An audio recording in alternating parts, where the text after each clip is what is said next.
Hi, hello. We are here with Nico and Joel from Blind Channel. Thank you so much for joining us. No worries. Anytime. And first of all, I would like to congratulate you for your recent success. I think you reached like 5 million streams on Spotify and Golden Disc. I think it's a great achievement. Yeah, thank you. So I would like to start this interview with maybe a bit unusual question. So I would like to ask you, do you miss music videos being aired on the TV stations? Yes. Yeah, absolutely. And why? Actually, our band's name, Blind Channel, comes from that missing and longing feeling for the music videos. Like the music videos we saw on TV were up from our favorite artists, and when we were kids, we always wanted that our videos will be broadcasted on those channels. But then when we finally got the band together and we were ready to like take over the world, then those channels didn't exist anymore, or at least any music videos were not broadcasted. And yeah, we missed that very much. So regarding like taking over the world and music videos, some people are thinking that Eurovision is kind of like a compromise between live performances and music videos because of, I don't know, choreography, of having some kind of story to tell for the performance. What is your take on this kind of thought? I mean, yeah, I understand that it's a kind of a live show with some elements of music videos, and also it's kind of different way from the original live shows, but we think that it's a cool experience and a cool platform to show what you got as your band or your artistic career. Yeah, it was really important to us that if we go to Eurovision, or since we're going to Eurovision, we have to be 100% ourselves. We're not doing pop shows or stuff like that. We want to be 100% Blind Channel, and we're going to show to 200 million people what Blind Channel is all about. And that's the way we approach it. And as a Eurovision is approaching very soon, and we could see, like, for example, on many social profiles that you are like rehearsing very, very hard. How the process is going? How are you satisfied with your recent, progress from your recent work on the Eurovision performance?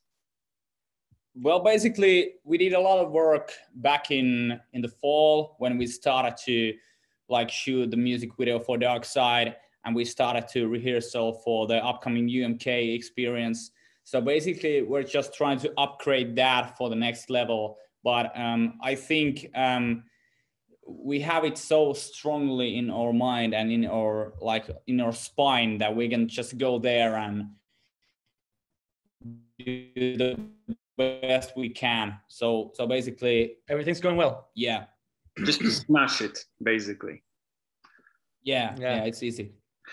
But very often when I'm talking with some bands from Eurovision, especially like rock bands which try to participate, there are two things which very often are kind of the members of such bands consider as a kind of constraint. First of all, it's a choreography, because it can somehow like reduce flexibility or like being spontaneous on the stage. And second thing is that you cannot play basically music live. How do you feel with those two things? How, whether you are fine or you feel kind of constrained, restricted, what are your feelings about it? We don't really stress about that, and well, we're both singing live, so we have to ask the other guys how they're feeling about the fact that there's an instrumental background coming playback. So I think the boys would love to be playing, but also I think they're just enjoying themselves, like performing on stage. And the choreography thing doesn't bother us because we left some room for spontaneous moves also. So there are some like choreographic parts where you have to know where the camera is, where we're looking, but there's also like a lot of spontaneous movement in the show. And I think that kind of makes it feel like a rock show to us and to the audience. So we're really pleased about that. And of course, we are living in a time of pandemic. Probably there will be not much audience on the stage. Hopefully there will be some.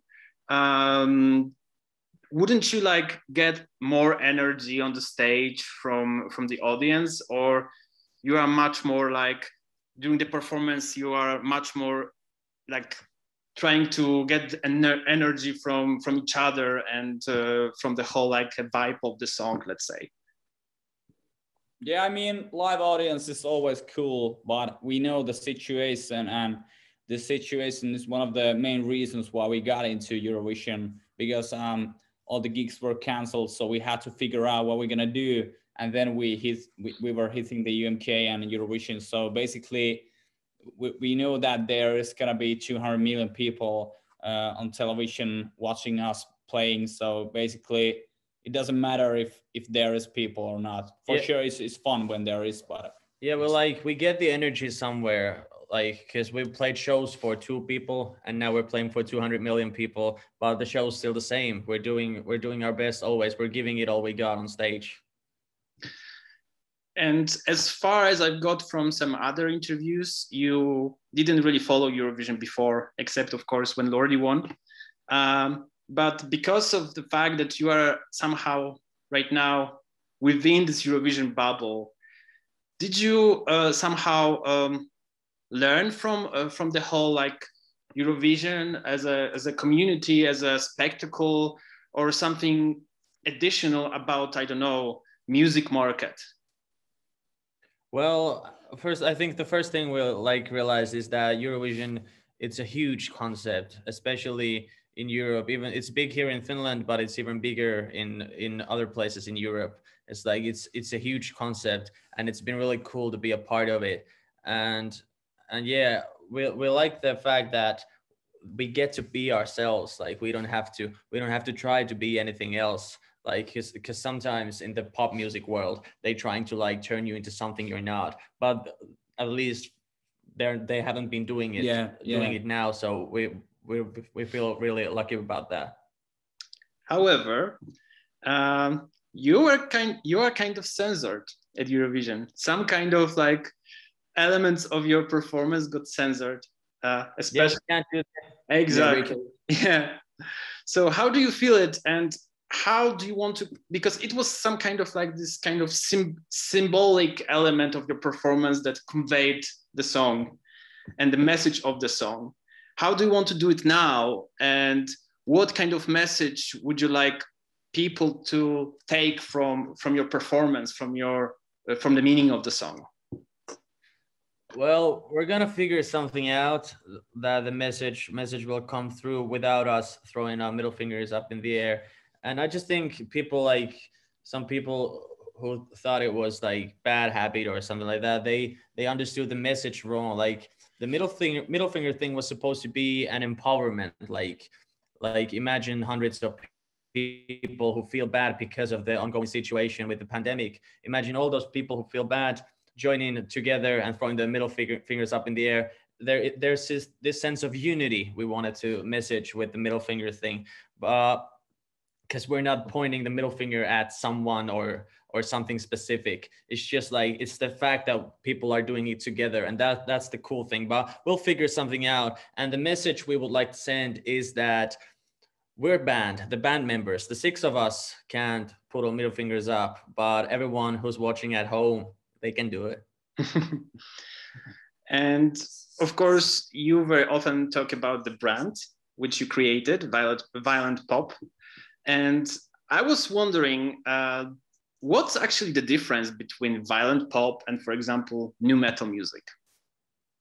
Violent pop is it's the modern version of rock music. It's a mixture of rock music, metal music, hip hop, electronic music, and everything like that. So basically, if you think about what happened with nu metal, like Linkin Park or Shinedown or everything like from the early 2000s, there was this innovation happening where rock bands took elements of hip hop music and everything like that. So basically, we're trying to do the same thing 20 years later, and that's called violent pop. Yeah, like because the mainstream music 20 years later is different. Now there's all this trap music going on, and all these great underground scenes are like popping up to mainstream, and we're all kind of like, we're like a rock band, but when we hear a cool song on the radio and we're like, hey, let's do that, and then we take the elements and combine them with our rock music, and that's like, we just felt that violent pop seemed fitting. Our music sounds like violent pop music, and that's why we kept using it for so long and gonna keep using it. And actually it feels that this kind of nostalgia from early 2000s, mid 2000s is coming back to the mainstream. It's very often, it seems that the many artists like are using this kind of aesthetic in line with what you are doing now. So do you think that like bringing back this kind of style to mainstream is can give you some kind of advantage at Eurovision? I think, we have a right timing right now, because there is a lot of like fashion trends going on that is coming back from the early 2000s. So basically the timing is pretty good on us, and there is always some kind of retro vibe with some artists. So basically our retro vibe is from the early 2000s and late 90s or something like that. So I mean, it's cool for us. And of course, like when I'm thinking about mid 2000, it was a great time for Finnish music export, basically. The Rasmus, Nightwish, all those like different kind of shades of rock music. So it's also a great time for you to find this window to participate in Eurovision. And what does it mean for you to be basically the ambassadors of Finnish music? Or maybe do you not necessarily feel as an ambassador of Finnish music, but rather as an ambassador of rock music or some more heavy stuff? Well, we definitely like feel like ambassadors for rock music, because that's been our mission from the start. Like since the beginning, we felt that we wanted to take rock music back to the mainstream, and that was the mission. But also we think that it's cool. It's like, it's pretty good to go to Eurovision with a rock song under the flag of Finland, because Finland has these great rock bands and great rock scene like outside Finland. So probably both ambassadors for rock, but also like ambassadors for Finland. And actually having rock music from Eurovision, it's somehow like, on the one hand, it's something unusual, but also it's usual because every single year, like, or every second year, there's one rock band in the contest. Did you manage to get a bit of accustomed with the history of Eurovision and some rock or heavy bands which took part in the contest? Do you have some favorite song within this kind of broadly understood genre? Well, for sure, my favorite is Hatare from 2019. Cool. And also I remember that one band from, I think in Hungary or something, it was AWS or something. Yeah. I don't remember the name, but they were pretty cool. They had more like metalcore music, and for sure Lordi. But yeah, there has been really great rock bands, and I really love that. I think it works out pretty well on the competition that there is this one standout rock band, and for sure we have another rock band in the competition, and that's a pretty cool thing as well. Even though I think Måneskin is more like a retro 70s Led Zeppelin styled rock music, but it's still cool that there is this rock smash going on in the mainstream pop competition like Eurovision. Yeah, but it's great that Eurovision is more and more open to different styles, and it's not only about pop songs and ballads, but also like some other genres, which is great. Yeah. And my last question is I hope